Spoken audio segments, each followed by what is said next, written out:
மதிய வாழ்க. அதை பார்த்தீங்கன்னா அந்த வீடியோவில் பார்த்தீங்கன்னா பிராண்டப் ஃபர்ஸ்ட் இந்த வீடியோ பார்த்தீங்கன்னா யார் பற்றி பார்த்தீங்கன்னா பிராண்டப்னா யார்? அவர் வந்து மரியாதை தோற்றுவித்தவர் அவர் தான். அவரை பற்றி யாருமே ஒரு வீடியோ ஒன்று போட்டிருப்பேன். ரெண்டாவது பார்த்தீங்கன்னா சங்கிலி ஜபம்.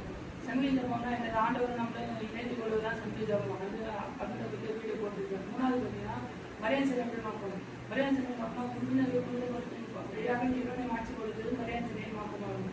அதுக்கு இரண்டு வழிகள் வந்து ஒன்று ஜபமும் சேவையும் பற்றி ஒரு வீடியோ ஒன்று போட்டிருக்கோம். ஜபமும் சேவையும் என்ன பார்த்தீங்கன்னா நம்மளுடைய ஃபர்ஸ்ட் ஜபம் வந்து நம்மளுடைய பங்கு தந்தை நம்மளுடைய பங்குக்கு உருவானவருக்காக ஜபிக்கணும். அவர்களுக்கு உடல்நலத்திற்காகவும் அவருடைய ஆன்மீக பணிக்காகவும் அவருடைய பணி இன்னும் சிறப்பதற்காகவும் அவருக்காக ஜபிக்கணும். ரெண்டாவது பார்த்தீங்கன்னா நம்மளுடைய பங்கு மக்களுக்காக ஜபிக்கலாம். சில அதை பற்றி நம்ம பங்குல இருக்கிற சில குடும்பத்தில் நிறைய பிரச்சனைகள் இருக்கும். அந்த குடும்பத்தை சந்திச்சு அந்த குடும்பத்துல இருக்கவங்க என்ன பிரச்சனைன்னு கேட்டு அந்த குடும்பத்துல அண்ணனோட நாமத்தை எடுத்து சொல்லி அந்த குடும்பத்துல அவங்களுக்காக ஜெபிக்கணும். ரெண்டாவது பார்த்தீங்கன்னா அவங்க உடல்நிலை சரியாகிறதுக்காகவும் ஜெபிக்க வேண்டும். சில குடும்பத்தை சந்திச்சு அவங்களுக்கு வீட்டுக்கு போயிட்டு அவங்களுடைய உடல்நிலை சரியாகிறதுக்காகவும் அவங்களுக்காக ஜெபம் செய்ய வேண்டும். மூணாவது பார்த்தீங்கன்னா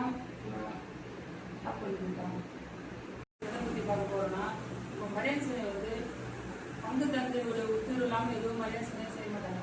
இப்போ எப்படி சொல்றதுன்னா இப்போ ஒரு கேடல் போறோம்னா ஒரு பங்கு தந்தையை அணுகி அவருடைய ஒப்புதல் பெற்று அவரோட அனுமதியோடு தான் மரியாதை இயங்குவாங்க. இப்போ ஒரு நம்ம லெந்து தரிசனம் பார்த்தீங்கன்னா சிலுவப்பாதை போறோம்னா பங்கு தந்தைகிட்ட போயிட்டு அனுமதி வாங்கி மரியாதை சிலுவப்பாதை நடத்துவாங்க. அதாவது பங்கு தந்தை அனுமதியாம எதையும் மரியாதை செய்ய மாட்டாங்க. பங்கு தந்தையும் உத்தரவாக மரியாதை எதுவும் செய்ய மாட்டாங்க.